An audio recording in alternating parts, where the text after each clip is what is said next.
Bueno, muy bien.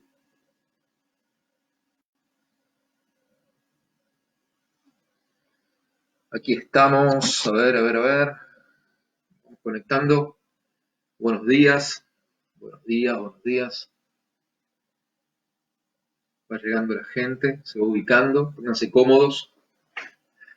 Estoy terminando de acomodar apuntes. Estoy terminando de acomodar libros en un espacio que es pequeño. Computadora. Hola Silvi. Hola Chechu. Así que acá estamos. Cuando nos juntemos un poquito más, nos vamos organizando y vamos a comenzar para compu, ¿no? En un cuarto de la casa.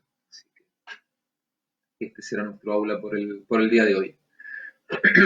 Tratando de retomar algunas de las cosas que vimos la semana pasada y rápidamente jugar hacia adelante porque tenemos como un proceso, un periodo histórico complejo y largo por delante. Por esto.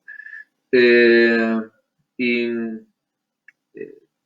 donde las explicaciones tienen que ser bastante concretas y bastante claras para no irnos por las ramas. Surgieron algunas dudas la semana pasada que me las hicieron llegar por diversas vías, por mail, por Instagram, por donde quieran, por donde me encuentren, me pueden hacer llegar dudas y ahí vamos, ¿sí? Díganme si se ve, si se escucha, si está todo más o menos en orden y entonces a partir de ahí nos vamos moviendo porque esto en una hora se corta y se corta y se va. Nico, ¿cómo va? Bueno, muy bien, ya que nos hemos juntado unos cuantos, les empiezo a contar de qué vamos a hablar un poquito el día de hoy. ¿Cuál es la idea? Eh, la semana pasada, cuando estábamos finalizando el vivo, cuando nos estábamos yendo, a raíz de una pregunta apareció esta idea y después me llegó por privado de si realmente había sido una revolución, si la revolución de mayo puede ser considerada una revolución, si es un corte realmente importante de considerar como tal. Bueno, y ahí hay una discusión que está actualmente muy abierta entre los historiadores, porque está claro que los hombres de Mayo, la gente que vivió ese momento, este, eh, ese proceso, vivió un corte muy abrupto en su percepción de lo que estaba pasando. Es decir, para todo el mundo lo que había pasado en esa semana que comienza más o menos el 20-21 de mayo y finaliza claramente el 25 de mayo, lo que después en libros escolares muchos años siguió la semana de mayo y muchas veces sigue enseñando así. Para la gente de la época eso fue un gran cimbronazo desde el punto de vista de lo político, básicamente desde lo político. Desde lo social no tanto.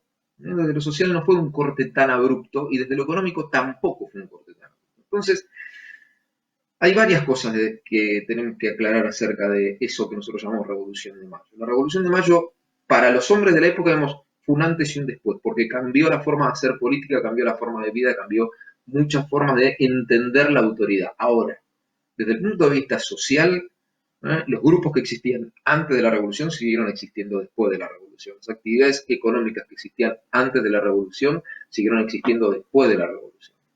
Entonces ahí uno no puede decir que haya habido un corte y que haya empezado todo de vuelta. No fue la revolución francesa, no fue la revolución rusa, digamos, que son revoluciones con un carácter de reversión de todo, ¿no es cierto? Donde ya nada vuelve a ser como había sido antes.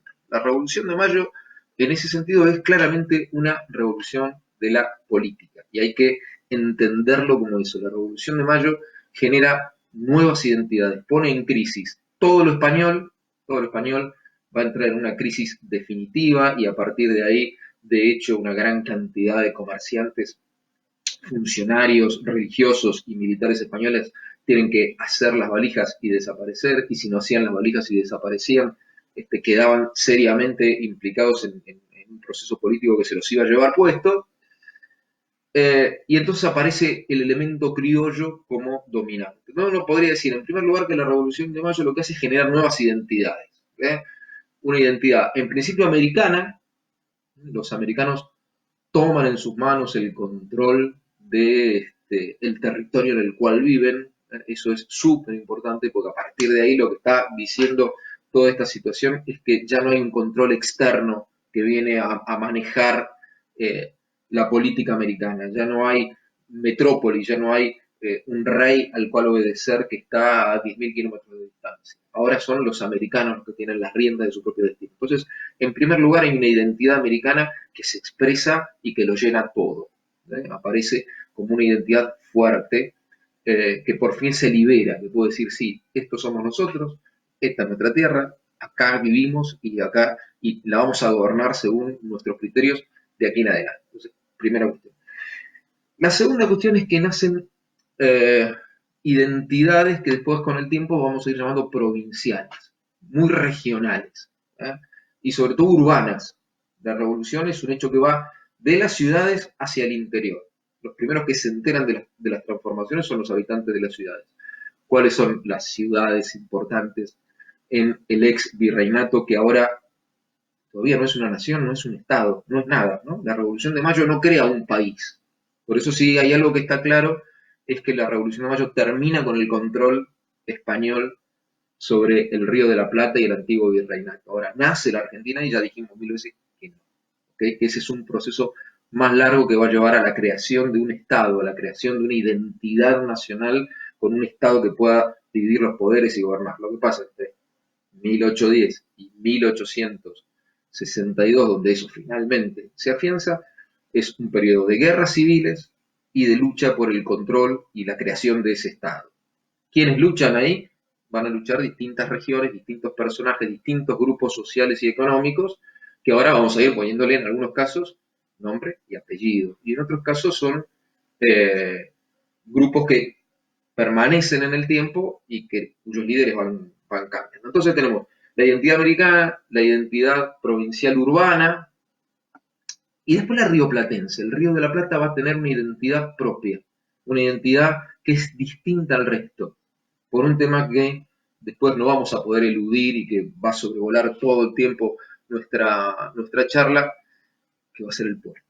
¿No? Buenos Aires tiene el puerto de todo ese entramado que después vamos a llamar Provincias Unidas del Río de la Plata, básicamente tiene una sola salida al mar, una sola salida, una sola vía que lo conecta con el mar, y eso es el puerto de Buenos Aires. Entonces, a partir de ahí, eso ya va a condicionar absolutamente todo.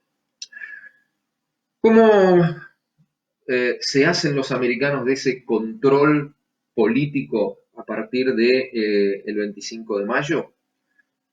Apelando a un principio que es lo que comúnmente se denominaba en la política y la filosofía de la época, la filosofía política, para decirlo de manera concreta de la época, que es el concepto de la retroversión de la soberanía. Es decir, la idea de que cuando el rey no está, porque está indefenso, porque hubo una tragedia, porque en este caso está preso, lo tienen cana a Napoleón, y Napoleón es el ejército más poderoso de Europa, o sea, muy difícilmente pudiera zafar ni Carlos IV, que era el rey que entró, y Fernando VII, que es su hijo y futuro rey de España, los dos están presos, muy difícilmente pudieron zafar de esa situación, y esto lo que quería significar claramente era que si el rey no estaba, la soberanía volvía al pueblo. Ahora, desde ese primer momento, del 25 de mayo, considerar que la revolución es una revolución de la independencia también es un error,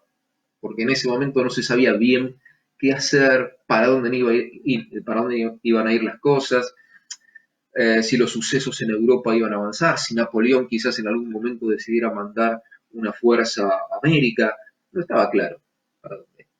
Y en esa junta, recordemos lo decíamos la semana pasada, que es la primera junta de gobierno, el primer gobierno patrio, como se sigue diciendo en muchos libros de historia, en muchos manuales, está integrada por un militar que la dirige, que es Cornelio Saavedra, y que es el heredero de las milicias de las invasiones inglesas, el tipo que tiene las armas, ¿ok? El que puede dar vuelta a una situación porque tiene el poder concreto para hacerlo. Después hay jóvenes intelectuales, Moreno, Castelli, Belgrano, Paso, que son los que piensan en la independencia pero que no saben cómo llegar a ella, no tienen idea, no tienen un plan claro y prefijado para llevar adelante un proceso de independencia claro. No hay, eso no existe. Eh, pero está claramente, hay desde el comienzo una idea de autonomía, de que América debe ser considerada en igualdad de condiciones que España, que la idea de que España era la metrópoli y que tenía el derecho sagrado, divino, de gobernar estos territorios, eso, chao, se va. ¿Okay? A partir de ahora, la idea que va a predominar básicamente es que América, los americanos básicamente y los españoles son parte de una misma corona, de un mismo lazo monárquico y que si los quieren aceptar, los tienen que aceptar como iguales, ya no como subordinados. Si no se la bancan, y entonces España no acepta esta condición de los americanos, puede ser que se avance hacia la ruptura. Pero no todos estaban conformes y pensaban que la revolución era algo que se hacía de taquito. Saavedra decía, hay que esperar, quizás el orden virreinal, nada va a ser como era, algo parecido a lo que decimos hoy, nada va a ser como era, la situación va a cambiar, quieras o no, cuando Napoleón libera al rey veremos, banquemos, no rompamos, no haya ruptura, mientras que Moreno, Castelli y Belgrano decían, no, este es el momento de cambiar todo, este es el momento de avanzar, este es el momento de declarar la independencia, pero no, que quede claro, no había, no había una receta para poder hacer eso, no había una seguridad de que eso realmente se pudiera hacer y que era tan fácil declarar la independencia. El 25 de mayo nadie está pensando seriamente en la independencia. No quiere decir que por las cabecitas locas de Belgrano, de Castelli o de Saavedra, de Saavedra no, seguro, de Belgrano, de Moreno o de Castelli eso estuviera pasando, pero en ese momento no. Puerto decía que está claro que 3 siglos de dominación colonial no se acaban en una semana porque cambie absolutamente toda la organización del mundo político que había desarrollado la colonia. Eso no va a ocurrir. Para los sectores, sobre todo para los sectores populares. Piensen que en ese Buenos Aires la presencia de negros, mulatos, mestizos es muy fuerte y criollos pobres. Decíamos la semana pasada que había una gran cantidad de oficios que eran desarrollados por estas castas. ¿No? Para ellos no cambió mucho. Para los sectores populares la revolución no fue un cambio tremendo. Para los sectores populares al otro día, el 26 de mayo, tenían que seguir laburando como habían laburado el día 24. Lo mismo ocurría en el interior, para alguien que criaba cabras en los cerros de Catamarca, la situación no había cambiado. Básicamente, el 26 de mayo, en el resto del virreinato amaneció como si nada hubiera ocurrido. En el resto del virreinato seguía habiendo autoridades españolas, seguía habiendo propietarios españoles, seguía habiendo comerciantes españoles, seguía habiendo ejército español y seguía habiendo curas que dominaban la iglesia y que eran españoles. Por lo tanto, el cambio va a tener que ser mucho más lento, ¿cierto? El cambio se va a ir produciendo recién hacia mediados del siglo XIX. Es un proceso. Ese proceso se va a ir desarrollando de una manera gradual, en el cual se van a ir implicando los sectores populares lentamente y los sectores dirigentes que son nuevos. ¿No? Piensen que hay que cambiar básicamente todo ese entramado. Y quizás lo más complejo, lo más difícil de encarar de todo este proceso son los primeros 10 años.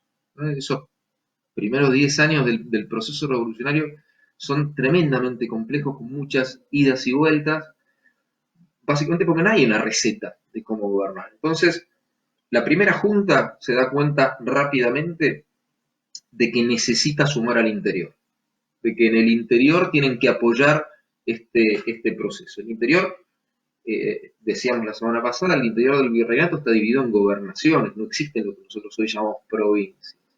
Ya veremos que las provincias van a ir surgiendo en este proceso y se van a ir conformando y va a llevar 10 años prácticamente la conformación de todo ese núcleo que después vamos a llamar provincia. Entonces el interior que son ciudades. Esas grandes ciudades del interior, grandes entre comillas, digo las ciudades más pobladas, las que todos conocemos, que son hoy las capitales de nuestras provincias, van a mandar diputados a Buenos Aires y se va a sumar entonces a la primera junta y se va a convertir esa primera junta en una junta grande con todos los diputados del interior. Pero eso es un poder ejecutivo de alguna forma, tiene esa función. Tener esa función significa que hay que tomar decisiones. Es un cuerpo colegiado de más de 30 personas que llegan del interior y que cuentan los problemas que cada uno tiene en su provincia, en su región, en su ciudad, y que son necesarios afrontar desde la Junta, y eso no es sencillo de llevar adelante, ¿no? Entonces, esa invitación es un primer paso. Pero además no todo el virreinato está de acuerdo con lo que va a ocurrir, lo que está ocurriendo en Buenos Aires, ¿no? Por lo tanto, hay regiones del virreinato que rápidamente le dan la espalda a esa junta, ¿no? Y no son cualquiera. Montevideo, Asunción, la ciudad de Córdoba, el Alto Perú, donde hay la mayor concentración de españoles e incluso también de ejército de la corona, le dan espalda a lo que está pasando en Buenos Aires.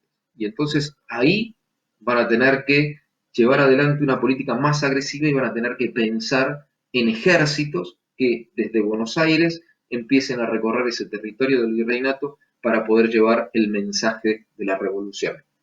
De alguna manera tendríamos que decir que claramente, como dice uno de los clásicos de historia argentina que a los historiadores más nos gusta, que es el de Don Tulio Alperindongui, la revolución trae la guerra. Una cosa va de la mano con la otra. Y a partir de ahí, digamos, toda la situación se va a empezar a transformar. ¿Cómo hacer para llevar el mensaje revolucionario, a las regiones más alejadas? Eso es algo que no se resuelve rápidamente, porque ¿cuál sería ese mensaje? ¿Se tienen que adherir a lo que ocurrió en Buenos Aires? ¿Sí o sí? ¿Por qué Buenos Aires iba a ocupar ese rol preponderante? ¿Porque era la capital? ¿Por qué si ahora ya no estaba el poder español no se discutía que la capital estuviera en otro lado? ¿Por qué no se abría la discusión de la forma de gobierno? ¿Por qué aceptar así nomás que Buenos Aires tomara las decisiones? Porque tiene el puerto. Entonces, este mismo principio de retroversión de la soberanía que utilizó Buenos Aires para despegarse de la corona española, y tranquilamente podía ser utilizado ahora por otras provincias del interior que dijeran, bueno, nosotros también, el reino está, por lo tanto la soberanía vuelve al pueblo. ¿Por qué al pueblo de Buenos Aires solamente? No tienen por qué. Entonces, ahí comienza un proceso en el cual Buenos Aires, si quiere realmente llevar adelante un proceso de cambio político y liderar ese proceso de cambio político, va a tener que tomar decisiones. Y esas decisiones son mandar ejércitos. Mandar ejércitos que no hay, que hay que formar además. Ahora vamos a hablar de ese tema, ¿no? Pero mandar ejércitos a dos regiones que son las que más preocupan en principio. Paraguay, porque es un nudo de comunicaciones por el cruce de los ríos, es la llave de la comunicación fluvial del sistema del Plata hacia el norte, y por otro lado el Alto Perú, por su cercanía con Lima, con Potosí, con toda la región donde la presencia española es mayor. A Asunción lo mandan a Belgrano, y a Castelli lo van a mandar al Alto Perú, que bueno, estas dos expediciones son las fundamentales. Y hay que formar ejércitos. ¿Con qué se forman esos ejércitos? Acá empieza esta famosa situación en la cual, por ejemplo, un tipo como Belgrano empieza a poner su propio dinero para formar el ejército, para formar un ejército revolucionario. No obstante, los ejércitos, el tema de la militarización, recuerden que había empezado con las invasiones inglesas. Y hay un tema que es muy importante que hay que tener en cuenta, y es que hay como un deseo de participar de muchos, sobre todo de los sectores más pobres de la sociedad, en esos ejércitos de la revolución, porque el ejército es una gran posibilidad de ascenso social. Claro, tenés que sobrevivir a la batalla, que es un pequeño detalle, pero si sobrevivís a la batalla y demostrás en combate tu valentía, tu valor, lo que puede terminar ocurriendo es que eso se traduzca en un ascenso. Es decir, que vos entres al ejército como un mulato que hasta ayer era el asistente del carnicero, o que vendía pan por la calle, o que vendía velas en la plaza, y después vuelvas como un soldado que se ha distinguido en el campo de batalla y te asciendan a teniente o a capitán, y eso te da un reconocimiento social, te da un laburo, te da un sueldo. Entonces, el tema del ejército empieza a ser un tema en el cual hay un interés social cada vez mayor, pero después hay que estar en el ejército. ¿No es cierto? Si no se consigue caballo, tenés que ir caminando, tenés que cargar el arma, la munición, ¿sí?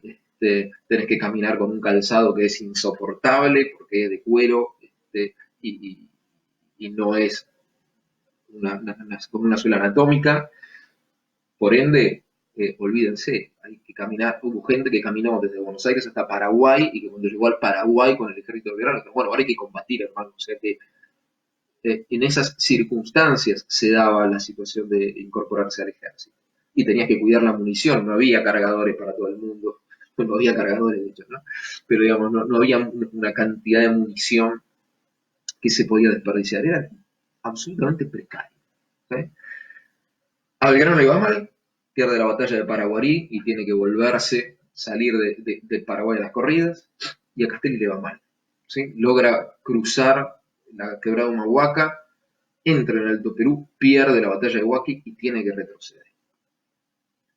En el medio el otro foco que había sido muy fuerte desde el punto de vista de su oposición a la Junta, a la revolución, como le decían también en un primer momento, fue Córdoba. ¿Y por qué Córdoba? En Córdoba estaba Liniers. Y no vamos a ahondar en esta cuestión, pero Liniers era el héroe de las invasiones inglesas, el tipo que había recuperado la ciudad, se opone a la revolución porque él era un soldado de la causa española y lo mandan a fusilar. Y lo fusilan. Entonces, acá empiezan a verse las ideas que la revolución trae. La revolución, los sectores más radicalizados dentro de la Junta no quieren dar un paso atrás y quieren imponer este orden revolucionario, cueste lo que cueste. Son Belgrano, Castelli y Moreno. Recuerden que Moreno sale muy pronto de la escena, sus conflictos al interior de la Junta lo desplazan, se da cuenta que tras las derrotas de Belgrano, sobre todo, no tiene muchas posibilidades de imponer sus ideas al interior de la Junta, es destinado como secretario, como cónsul en Londres y, como sabemos, muere en el viaje en circunstancias que nunca se terminaron de esclarecer absolutamente, pero con un gran signo de interrogación sobre la posibilidad de su asesinato. Igual tampoco tenía enemigo tan poderoso, pero nada, todo podía ocurrir. O sea que fíjense que el clima no era un clima sencillo. Guerra, la guerra que se traslada al interior, la política no termina de hacer pie, la gente del interior que trae su propia demanda. No era sencilla la situación. La verdad es que en esas circunstancias había que buscar un poder, una organización del poder que fuese mejor, y la Junta decide reducir el poder ejecutivo de 30 a 3 personas y crea lo que se llama el primer triunvirato. Y ahí hay un momento, ¿no es cierto?, en el cual se suceden los gobiernos. Lo que están buscando es una forma de organizar el Estado. Y esa forma de organizar el Estado no es tan sencilla, no aparece, no se puede. Una de las condiciones esenciales de un Estado es un territorio. El territorio está en disputa, está en discusión. Otras son las instituciones. No sabemos bien qué instituciones darle. Está claro que todo esto tiene un sesgo republicano por donde uno lo mire. Acá nadie está hablando de establecer una república claramente, pero todas las prácticas tienen que ver con la idea republicana. Hay alguno que otro que dice hay que traer un príncipe europeo, hay que tratar de negociar, pero por este momento. Bueno, el primer triunvirato se transforma en un segundo triunvirato, ese segundo triunvirato llama a una asamblea constituyente para ver si podemos escribir una constitución y darle orden a todo esto, que es la asamblea del año 13, donde se decreta el fin de la esclavitud o la libertad de vientre, donde se entona el himno nacional por primera vez, que significa, bueno, che, a ver, que generemos una canción patria, así empieza a discutirse la idea de identidad nacional, una escarapela, no se juegan con la bandera todavía. Pero esa asamblea del año 13 dice, bueno, no, un poder ejecutivo fuerte de una persona, al cual a partir de ese momento le van a dar el nombre, en realidad, de directorio. Sé que esto es un caos político, pero nosotros tenemos que tener en cuenta de todo esto que son jornadas tremendamente agitadas, que nadie tiene una receta, que no hay ninguna receta política, ni un grupo que se pueda imponer al otro. Entonces, ¿quiénes son los que están atrás de todo esto? Claramente son comerciantes, comerciantes porteños, los tipos que están manejando el puerto. El puerto empieza a descubrirse como un gran negocio. El puerto es de la ciudad. Cada mercadería que llega desde Europa pasa por el puerto de Buenos Aires, paga un impuesto. Ese impuesto va a la SAC, que es una renta, es lo que se llama renta aduanera. Ese impuesto va a las arcas de la ciudad y es lo que está en discusión. ¿Qué va a hacer la ciudad con esa guita? ¿La va a compartir con el interior? ¿Va a organizar una forma de gobierno donde todos puedan utilizar el puerto? ¿O va a seguir haciendo el negocio pequeño de que el puerto es solamente de Buenos Aires? Esto está atrás de todas las discusiones. Y lo otro que empieza a aparecer atrás de todas las discusiones es el tema de la independencia. Bueno, che, ¿cuándo declaramos? ¿Cuándo decimos claramente que somos independientes? ¿Cuándo lo ponemos en un papel y se lo mostramos al mundo? Y eso no era sencillo, ¿no? Porque el problema de la independencia no es declararla. ¿Sí? Declarar la independencia, nos juntamos y la declaramos. El tema es que alguien la acepte. Si los países de Europa no aceptan que lo que ocurre en este rincón del globo es el nacimiento de una nación totalmente independiente, ese país no existe. No juguemos a que existe. ¿Y por qué no lo van a reconocer? Y porque en ese momento en Europa hay un solo problema que se llama Napoleón. Y mientras Napoleón exista, lo que se necesita claramente es que ¿sí? Toda Europa se una detrás de Napoleón. Entonces no es el momento de desunir a Europa y decir, ah, sí, España perdió sus colonias, Lola. ¿No? Sino más bien todo lo contrario. Es el momento de consolidar ese orden. A ver, algunas cosas más para avanzar. Hay una figura que no podemos dejar afuera de todo esto, ¿no? Y tiene que ver con la aparición de un hombre que va a marcar el ritmo de lo que va a pasar desde 1813 hasta 1820. Esa figura no es porteña, proviene del otro lado del Río de la Plata, José Gervasio Artigas. ¿Quién es Artigas? Artigas es un pequeño comerciante, quizás hasta contrabandista de la banda oriental, que sirvió en los ejércitos que defendían la frontera entre la banda oriental y Brasil, y que habita en el campo, en la campaña de la banda oriental, y que desconoce la autoridad de los españoles en Montevideo. Montevideo fue una de las ciudades que se negó a reconocer a la Junta, e incluso llegó a nombrar a un brigadier como virrey, Elío. Nosotros somos la continuación del virreinato del Río de la Plata. Entonces Montevideo, que era una ciudad muy poblada por españoles, por peninsulares, es uno de los enemigos más fuertes que tiene la identificación de la revolución. Y va a ser Artigas el tipo que desde el campo comience a presionar y a organizar milicias rurales para sitiar Montevideo y obligar a Montevideo a caer y a sumarse al proceso de la ruptura del orden colonial, a este proceso de la revolución. Eso se llama el Grito de Asensio, es en 1811, y es muy importante porque es el puntapié inicial de una carrera política, la carrera política de Artigas. ¿Eh? O sea, Artigas es un hombre que claramente entiende que entre la política y los sectores populares hay una identidad muy fuerte y se convierte un poco en la voz de los sectores populares y de los sectores productivos, que son los sectores del campo en ese momento, de una región bastante amplia que es lo que vamos a llamar el litoral, es decir, Santa Fe, Entre Ríos, la banda oriental, Corrientes, el sur de Córdoba, la zona de Misiones.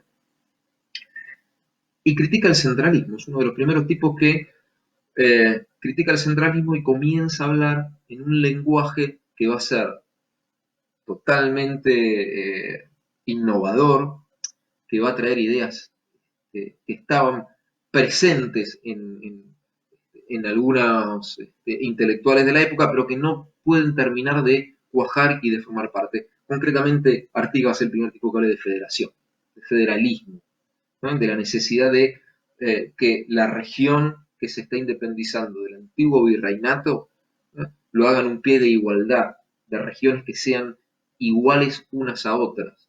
Y esto va directamente contra la idea de que Buenos Aires tiene que tener mayor protagonismo. Ahí está, Artigas es un tipo que viene a ponerle un freno de alguna manera a Buenos Aires. Y ese freno se va a materializar de una manera muy concreta en la asamblea del año 13. Yo la nombrábamos hace un cachito. En esa asamblea del año 13, Artigas manda diputados, esos diputados que van, eh, sí, dice, muy buena miniserie la de Artigas de Encuentro, sí, súper buena la miniserie de Artigas, la recomiendo yo también. Y es muy interesante porque los diputados de Artigas van con unas instrucciones que surgen de debates que hay en la banda oriental, y en esas instrucciones está la idea de independencia, república y federación. ¿Eh? Tres palabras que le hacen mucho ruido a los hombres de Buenos Aires, porque son tres palabras que le van a obligar a compartir en buena medida aquello que Buenos Aires no quiere, que es el poder y el puerto. ¿Sí? ¿Por qué el federalismo pone en cuestión el puerto? Porque el federalismo implica que si hay un solo puerto en toda la región, ese puerto debe de ser de todos, porque debe haber igualdad de condiciones entre todas las regiones. Entonces, Buenos Aires debiera compartir todo lo que el puerto implica. Y eso es bastante complejo para el grupo comercial de Buenos Aires, porque el grupo comercial de Buenos Aires está haciendo mucho negocio con el puerto. Y si hay algo que no quiere, es compartir el puerto. Pero Artigas, de alguna manera, empieza a poner eh, el dedo en la llaga, por decirlo de un modo poco académico. Bueno, la cuestión es que el centralismo porteño, lo que puedan hacer los unitarios, y el federalismo del interior, que nace de la figura de Artigas, se expresan por primera vez de manera bien clara a partir de 1813. Y a partir de ahí es como que todo este espacio queda dividido en dos. ¿Sí? Por un lado tenemos el artiguismo, que se va a reunir en lo que se llama la Liga de los Pueblos Libres. Corrientes, Santa Fe, Entre Ríos, la Banda Oriental, Córdoba por un tiempo y las Misiones. Todo el litoral. La Liga de los Pueblos Libres. Por otro lado, que se llaman las Provincias Unidas, pero que no es todo, ¿eh? O sea, hay alguna que otra región ahí que no suma. Recuerden que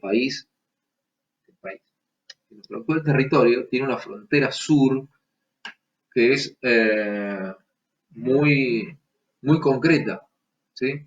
Esa frontera sur pasa por el sur de Mendoza, el sur de San Luis, el sur de Córdoba, y la provincia de Buenos Aires es un tercio de lo que es en la actualidad.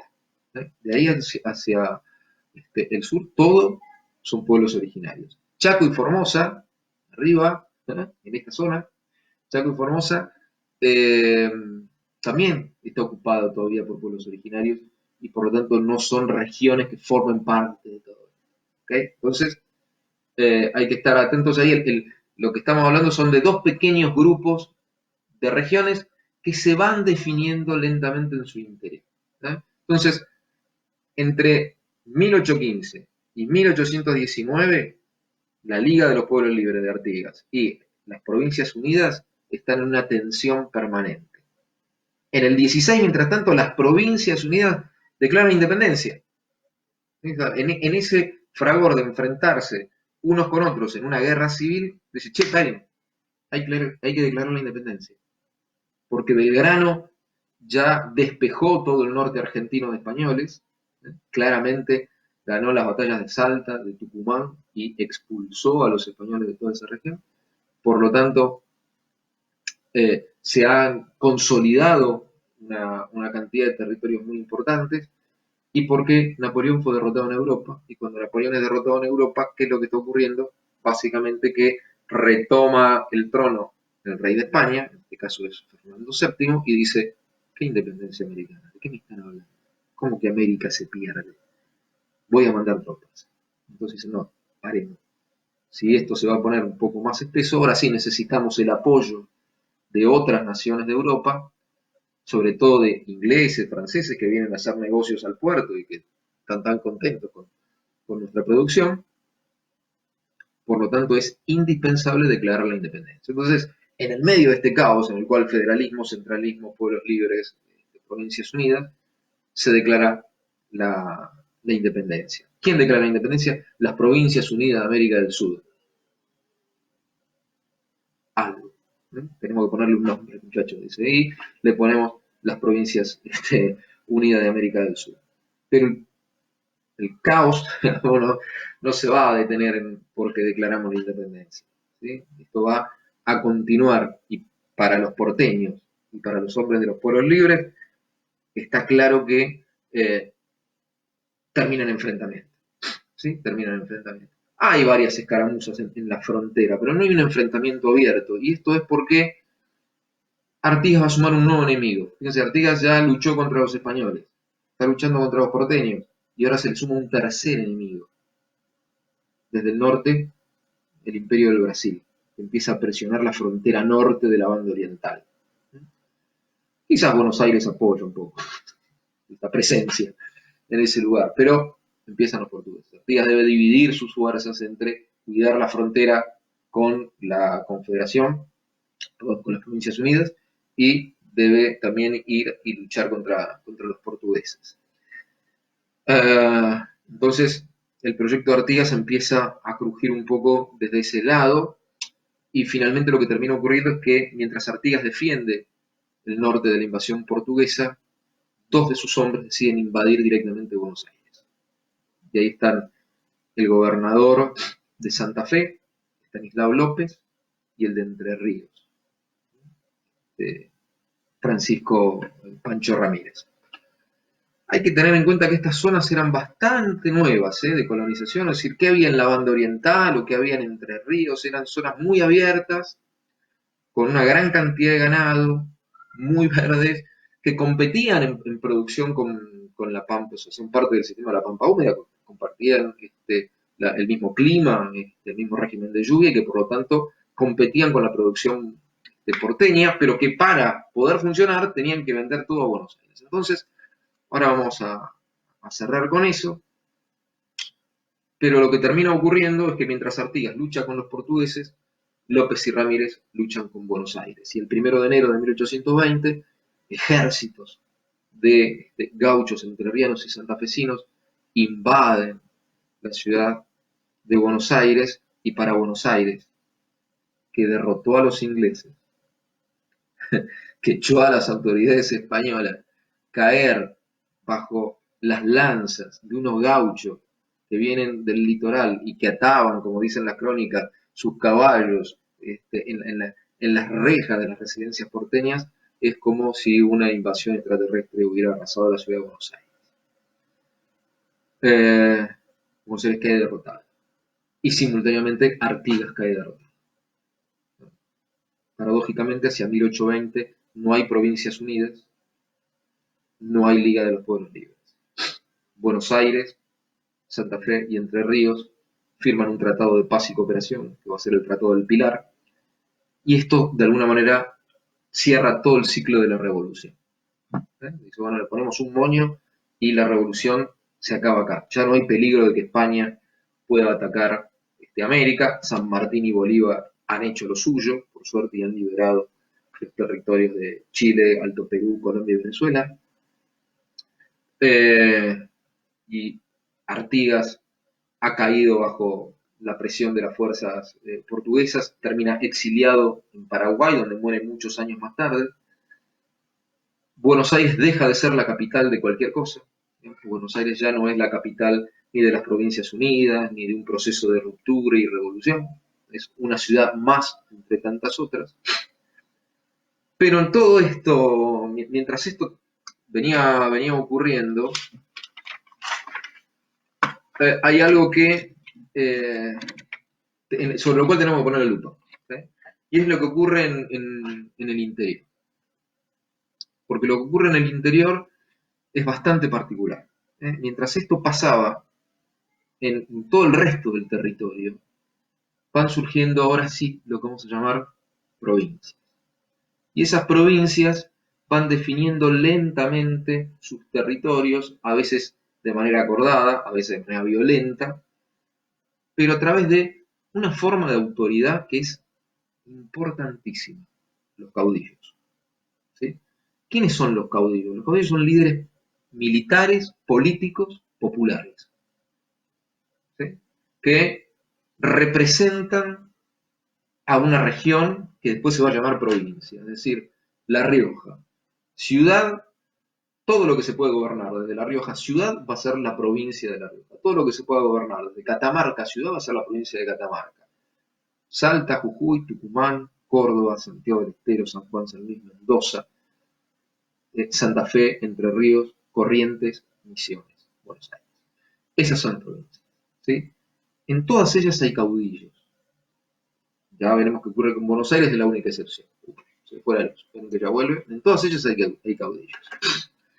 Esos caudillos podrían haber desconocido cualquier tipo de autoridad, podrían haber hecho cualquier tipo de abuso de poder. Y sin embargo, esos caudillos buscaron la forma de establecer herramientas de institucionalización, es decir, pequeñas constituciones, pequeños estatutos donde establecían formas de gobierno, donde establecían cómo gobernar ese espacio que les tocaba gobernar, mientras formaban sus propias milicias, pagadas de su bolsillo muchas veces, y que le ponían límites tanto al poder de otra provincia que quería avanzar sobre ellos, o al poder de Buenos Aires. Todos ellos son federales, casi todos son ricos, propietarios terratenientes, en buena medida comerciantes.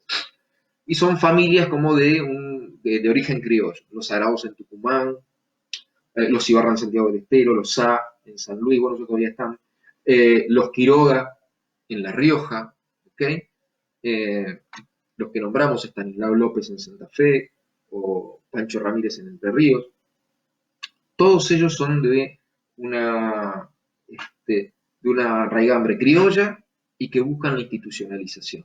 Entonces, el país se va armando de alguna manera a partir de toda esta situación, ¿no es cierto?, en la cual las provincias tienen un rol central y fundamental. Y en 1820, Buenos Aires vuelve a ser una provincia más.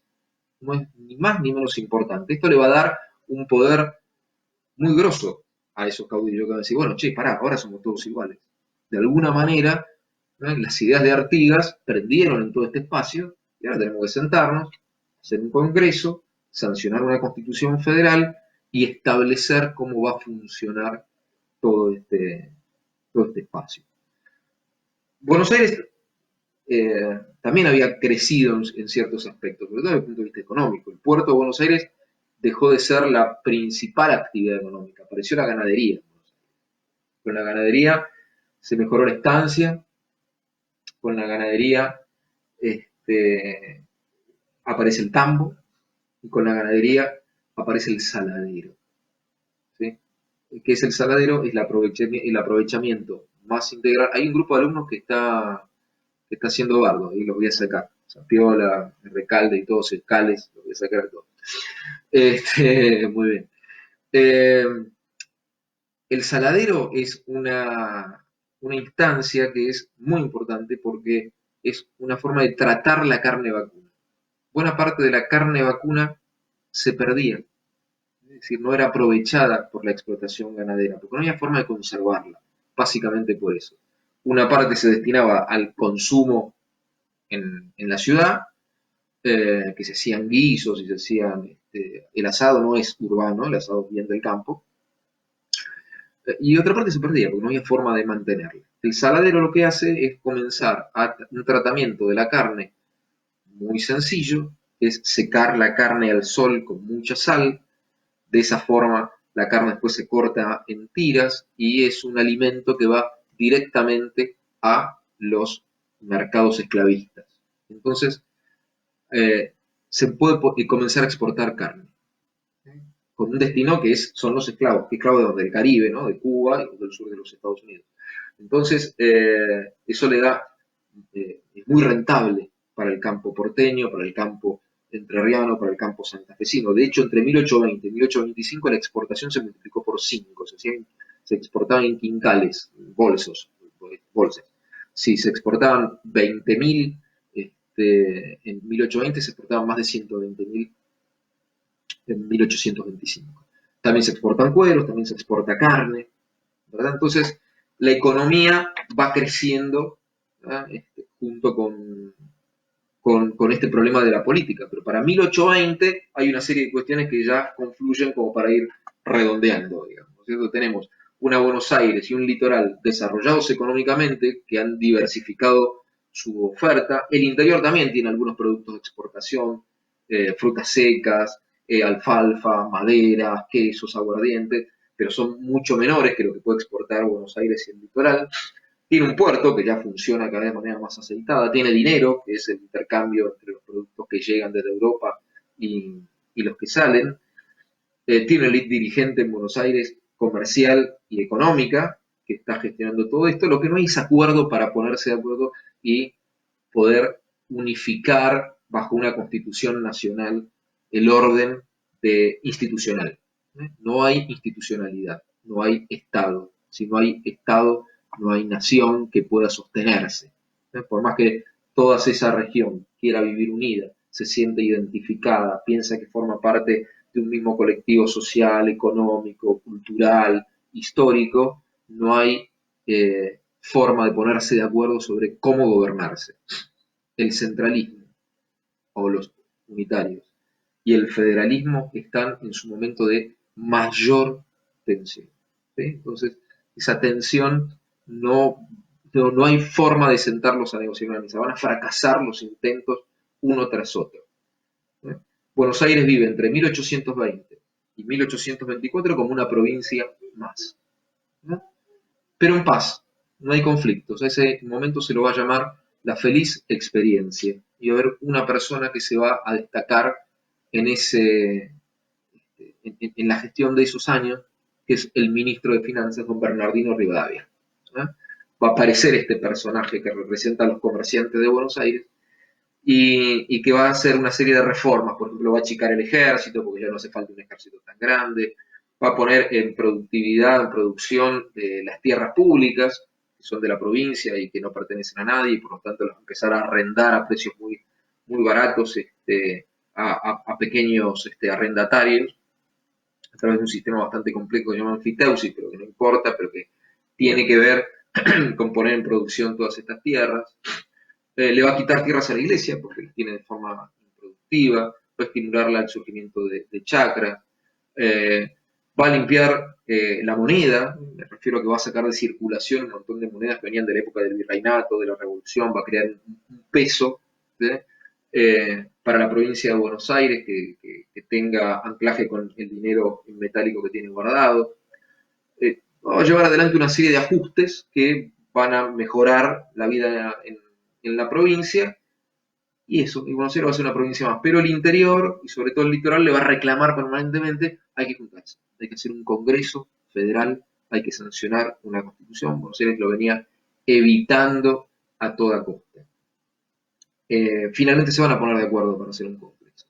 1824 en Buenos Aires, el congreso de 1824, nos matamos con el nombre. Y entonces les voy a dejar este titular para después retomarlo de alguna manera la semana que viene. Cuando se juntan en la ciudad de Buenos Aires diputados de todas las provincias, cuando lo primero que se ponen de acuerdo es en llevar adelante un sistema presidencial, entonces votan una ley de presidencia y reconocen una ley que se llama Ley Fundamental, la autonomía de todas las provincias, cuando se acercan a la posibilidad de discutir el sistema federal de gobierno, algo totalmente inesperado corre otra vez totalmente el eje. Empieza una guerra contra un enemigo externo. ¿Contra quién? Contra Brasil. ¿Qué tiene que ver Brasil en todo esto? Y es que desde Buenos Aires, un grupo de estancieros financió una pequeña expedición, que es la que conocemos con el nombre de los 33 Orientales, ¿no?, que cruzaron el Río de la Plata, ingresaron a Montevideo en forma secreta y comenzaron a organizar un ejército con el cual van a intentar liberar a la banda oriental del dominio brasilero, que están ahí desde 1819, cuando derrotaron a Artigas. Brasil sabe, no le cuesta mucho darse cuenta que Buenos Aires estuvo atrás de todo. Así que bloquea el puerto de Buenos Aires en 1825 y empieza un estado de guerra que justo cuando nos sentábamos a la mesa a discutir finalmente si íbamos a darnos una constitución federal o no, justamente en ese momento lo que termina ocurriendo es que la guerra corre totalmente el eje y ahora hay que mirar lo que pasa en la guerra y hay que trabajar para ganar esa guerra, que se va a pelear desde el primer momento en territorio brasileño. O sea que eso en parte es una ventaja. Las tropas van a estar al mando de dos generales con mucha experiencia, que son Lavalle y el general Paz. Pero esa guerra va a ser una guerra larga, de desgaste, que se va a llevar un montón de guita. Otra vez se me apagan la luz porque ya me dicen que me tengo que ir. Así que ya me rajo. Y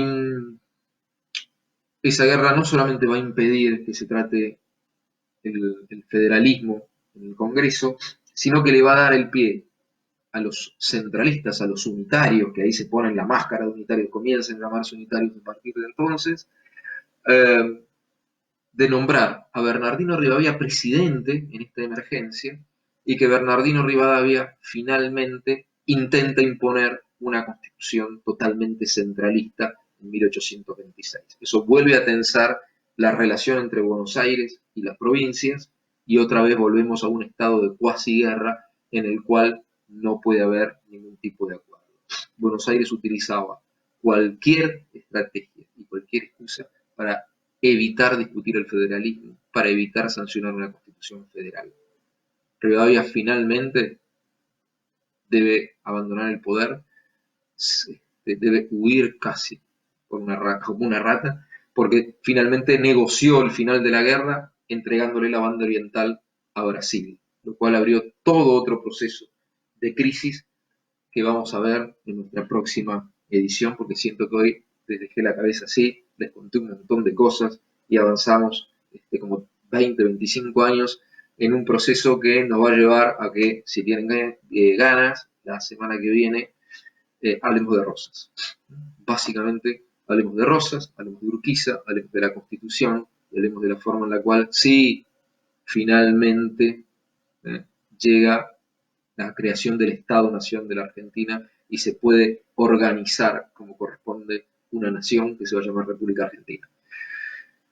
Gente, mil gracias, somos un montón.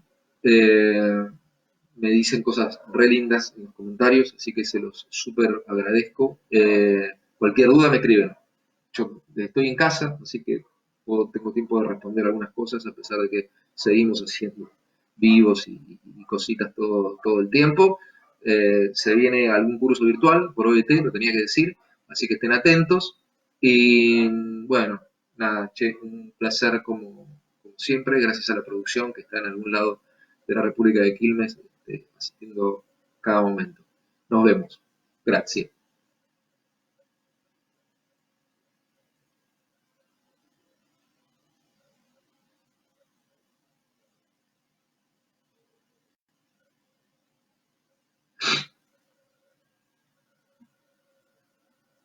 Adiós acá también.